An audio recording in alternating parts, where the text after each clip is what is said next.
Assalamualaikum warahmatullahi wabarakatuh.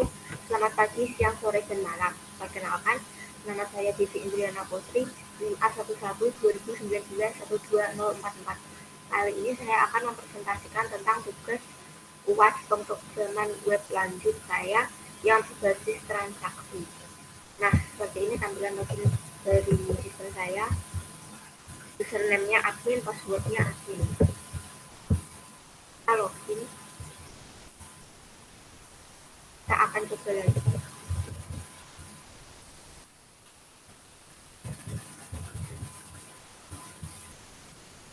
Nah, seperti ini. Ini tuh adalah tampilan indeks dari saya. Kita langsung saja ke data admin. Jadi data admin itu seperti ini tampilannya. Kita bisa menambahkan data, edit, dan hapus. Kita akan mencoba tambah data. Username-nya admin, password-nya admin. Sementara saya menggunakan username dan password admin terlebih dahulu. Kita simpan. Data admin berhasil ditambahkan. Kita akan cek. Data berhasil ditambahkan. Kita akan coba mengedit data. Kita hapus nama belakangnya saja. Update. Data berhasil diedit. Lalu kita akan menghapus data. Oke, data admin berhasil dihapus. Nah, langsung ke data guru. Di data guru ini langsung berrelasi dengan data wali kelas ini. Jadi data guru dan data wali kelas ini saling berhubungan. Seperti ini kita bisa menambahkan data, edit, dan hapus. Oke, di data wali kelas ini juga sama, kita dapat menambahkan data, edit, dan hapus. Kita akan langsung ke data siswa. Di data siswa ini terdapat kumpulan kelas-kelas secara random dan acak, belum dikelompok-kelompokkan. Jadi saya masih menggabungkan semuanya di sini. Di sini itu ada nomor, kelas, NIS, nama siswa, tahun ajaran, biaya, dan aksi. Kita akan coba menambahkan data. Masukkan nomor induk siswa, nama siswa, kita hapus belakangnya. Nah, ini kalau kita pilih kelas, kita setting tahun ajaran,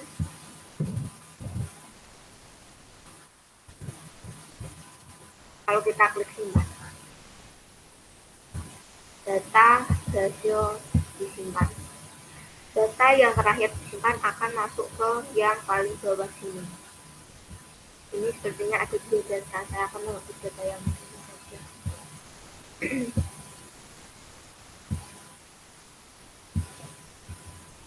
Nah, di sini ya teman-teman, saya akan mengedit data.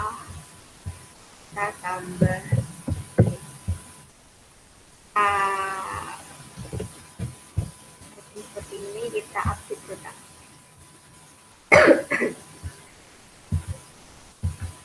Data berhasil diupdate. Kita akan langsung hapus data saja. Saya hapus, klik OK. Data berhasil dihapus. Kita scroll ke bawah, data berhasil dihapus. Lalu saya akan mengcopy NIS jadi siswa, saya copy. Di transaksi ini saya butuh NIS untuk memasukkan data siswa, untuk mencari data siswa. Nah, di sini terdapat data siswanya muncul dengan NIS yang sudah saya inputkan dicari tadi. Ini ada nama siswa, kelas, tahun ajaran. Nah, di sini ada tabel tagihan SPP-nya. Di sini kita bisa mengklik bayar. Ketika kita mengklik bayar, akan terdapat nomor bayarnya seperti ini. Ya, di sini 2021 bulan 7 tanggal 14. Tanggal bayarnya seperti ini. Jumlahnya 250.000, keterangannya lunas. Dibayarnya seperti ini. Ketika kita akan membatalkan, kita klik batal, akan balik seperti ini. Kita klik bayar dulu. Nah, kita misal mau mengeklik cetak, akan seperti ini. Nah, tampilannya dicetak akan seperti ini. Ada nomor, ID, nomor bayar, pembayaran bulan berapa, jumlah, dan keterangan. Tap sertifikat. Nah, di cetak ini itu langsung terhubung dengan software print yang ada di PC kita, yang ada di laptop kita. Kita klik cancel saja. Nah, kita kembali ke sini. Kita akan mengklik bayar lagi lebih banyak. Nah, seperti ini ya teman-teman. Lalu saya akan ke laporan. Di laporan ini ada laporan guru. Jadi di sini itu kumpulan guru-guru yang ada di sekolah ini. Lalu bisa kita cek. Lalu di laporan siswa-siswa adalah kumpulan siswa-siswa yang ada di sekolah ini. Ada sekitar 37 siswa. Lalu laporan pembayaran itu pada hari ini tanggal 7 tanggal 14 bulan 7 sampai pokoknya 1 hari itu ada berapa sih yang membayar. Ada segini siswa, itu siswa, ada langsung tertotal seperti ini. Lalu kita masuk ke logout. Tampilan logoutnya itu kembali ke tampilan login seperti tadi. Loginnya admin, passwordnya admin.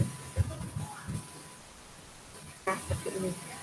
Jadi saya akan menampilkan tampilan database di PHP admin saya.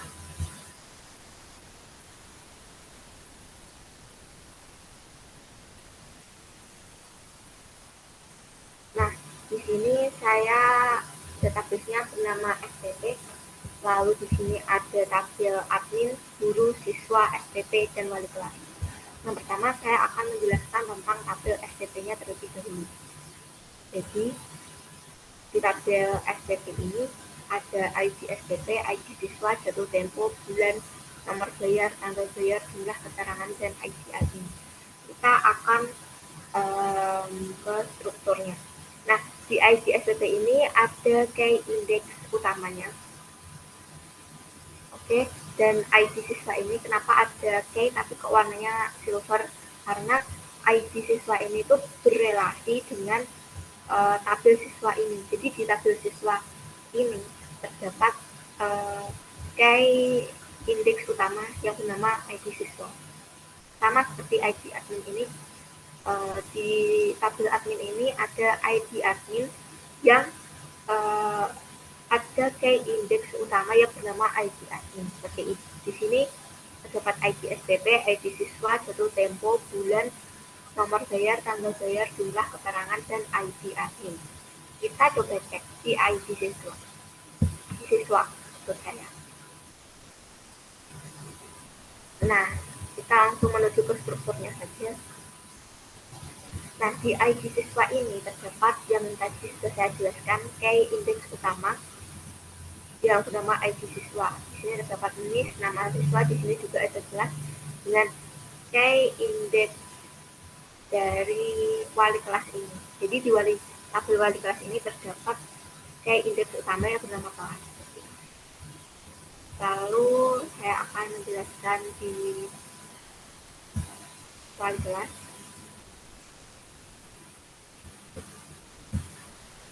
Struktur. Nah, di sini ada kelas dan ID guru. Seperti itu. Nah, di sini di ID gurunya ada key indeks utama yang bernama ID guru. Itu. Ini ya teman-teman. Nah, kita akan menuju ke transaksi. Nah, jadi sebelumnya tadi SEM saya sudah saya jalankan teman-teman biar bisa membuka dan menjalankan web saya. Nah, di sini saya akan menjelaskan pertama adalah transaksi ke PHP.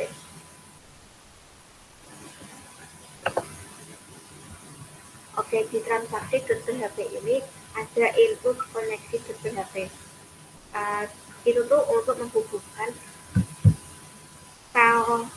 koneksi di dalam file koneksi itu kan ada untuk mengoneksikan data kita yang ada di codingan ini dengan database. Nah, itu dipanggil di sini. Karena di transaksi itu berhubungan langsung dengan database. Nah, include header itu untuk template semua tampilan itu agar tampilannya lebih ringkas. Jadi di header itu tampilannya itu seperti ini, teman-teman. Ada tag HTML sampai ke body awal, body ini. Nah, body penutup sampai tag HTML penutup itu ada di footer. Gitu. Lalu apa sih ini? Ini itu adalah navbar. Jadi setiap halaman dari kita itu ada navbar yang sama. Akhirnya saya tempatkan di sini karena navbarnya kan sama, jadi lebih simpel. Nah, di sini session start. Session start itu untuk memulai jika di start session login, jika kita berhasil atau ada data login, maka header-nya, location-nya login.php. Jadi ketika kita berhasil login, kita akan langsung masuk ke sini. Ketika kita masuk ke sini, ini akan diarahkan ke index.php. Yang tampilan awal tadi ada gambar logo SMA-nya seperti tadi. Kita kembali ke transaksi. Di transaksi ini saya menggunakan class container agar lebih presisi dan rapi gitu. Nah, di sini aku kasih judul cari siswa masukkan nih. Saya membuat tabel nih. Di sini ada form control yang bisa saya masukkan nomor NIS-nya, saya klik submit dengan PTN sukses, warnanya itu hijau. Lalu di sini ada if set nilai get NIS itu maksudnya iset itu memeriksa apakah data NIS itu ada atau tidak di database kita. Kalau ada, tolong tampilkan. Kalau semisal data sama dengan tidak ada, ya sudah, tidak usah ditampilkan. Cara pemanggilan datanya itu seperti ini. Nilai data sama dengan koneksi ke query. Maksudnya itu setelah data berhasil dikoneksikan ke query, data dijalankan dengan select, pilih data dari from siswa di mana terdapat NIS, ambil nilai NIS itu. Jadi untuk mengambil nilai NIS, lalu nilai GTA MySQL fetch asal. Nah, ini itu berfungsi untuk mengambil garis hasil sebagai array asosiatif. Jadi fungsinya tuh perintah untuk mengambil garis data array yang ada di data ini, yang sudah diambil dari sini kan. Nah, ini itu untuk kayak menginisialisasi nilai NIS sama dengan nilai GTA sama dengan NIS. Jadi nilai NIS ini adalah nama yang ada di codingan saya. Kalau NIS ini adalah nama yang ada pada database PHP MyAdmin. Lalu di sini saya ada panel info. Di sini saya panelnya menggunakan Bootstrap, jadi sudah terkerangka di sini. Saya judulnya ada biodata siswa. Di sini terdapat NIS, nama siswa, kelas, tahun ajaran. Di sini secara otomatis memanggil ke data NIS, ke data nama siswa, kelas, tahun ajaran. Begitu. Lalu di sini ada panel info. Ini tuh tabel tagihan yang berisikan nomor, bulan, jatuh tempo, nomor bayar, tanggal bayar, jumlah keterangan dan bayar, gitu teman-teman. Terus di bawahnya ada tag PHP. Di tag PHP ini ada nilai SQL MySQL query. Jadi ketika kita sudah berhasil menghubungkan antara kode kita dan database, mengoneksikan itu, kita bisa select from, pilih from PHP where, dimana itu siswa. Jadi kita memilih database yang bernama SPT, di mana yang terdapat ID siswa. Kita ambil tuh ID siswanya, order by jatuh tempo. Kita ambil jatuh temponya itu kapan, yang data paling kecil ke paling besar, karena di sini ada ascending. Lalu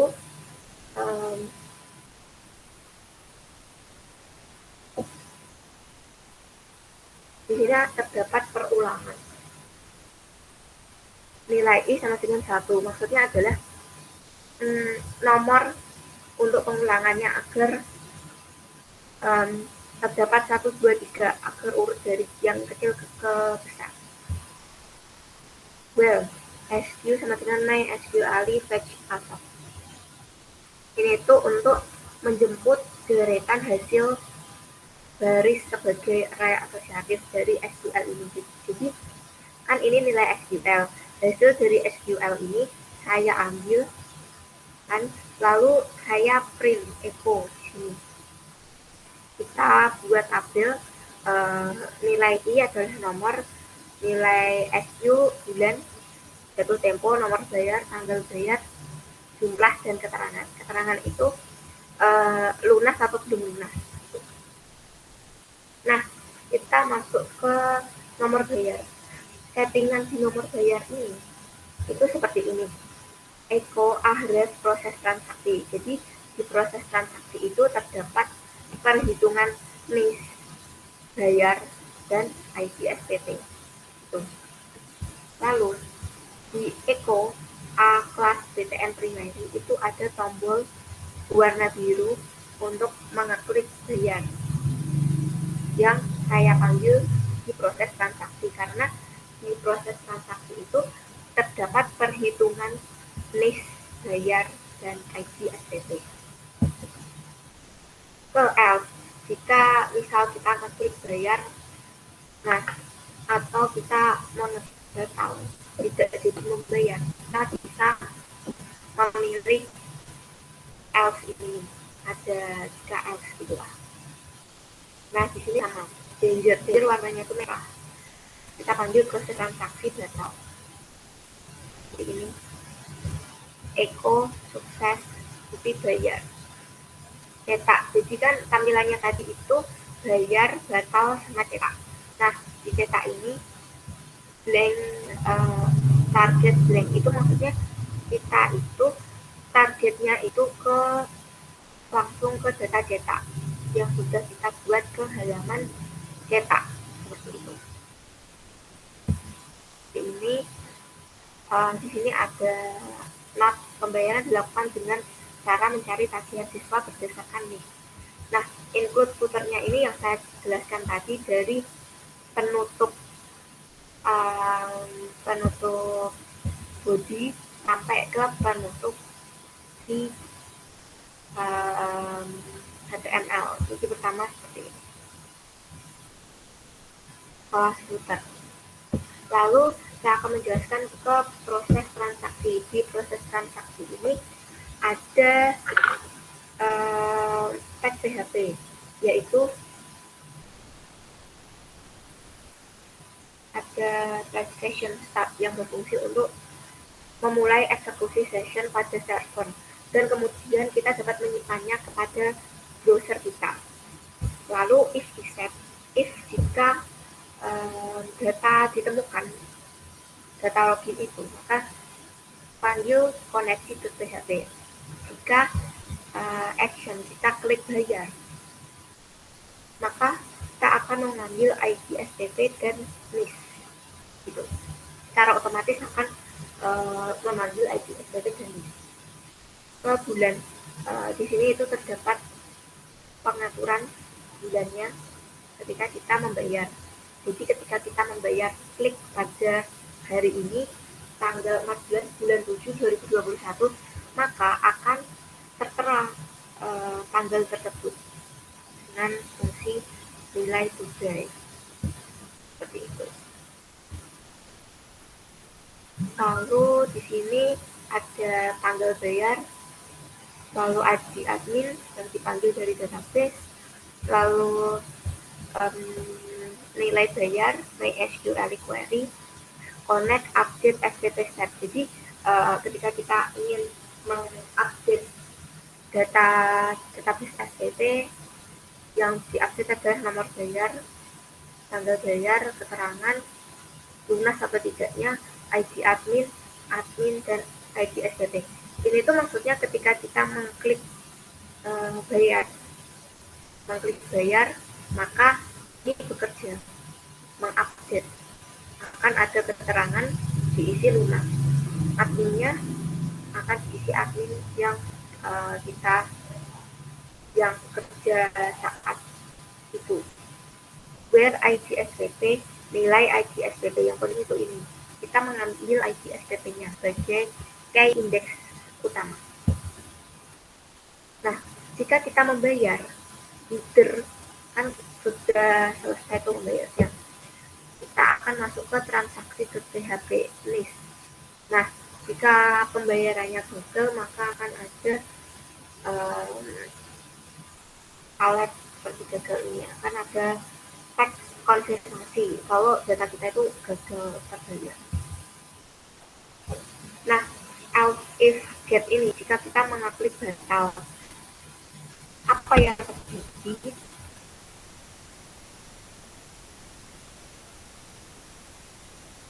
Akan seperti ini, otomatis kita update sama dan ada di nilai ID SPP yang di transaksi ini tadi. Kita klik batal, either location transaksi ke PHP akan kembali ke transaksi itu PHP itu tadi. Seperti itu. Seperti ini ya teman-teman. Demikian presentasi dari saya, kurang lebihnya mohon maaf. Wassalamualaikum warahmatullahi wabarakatuh.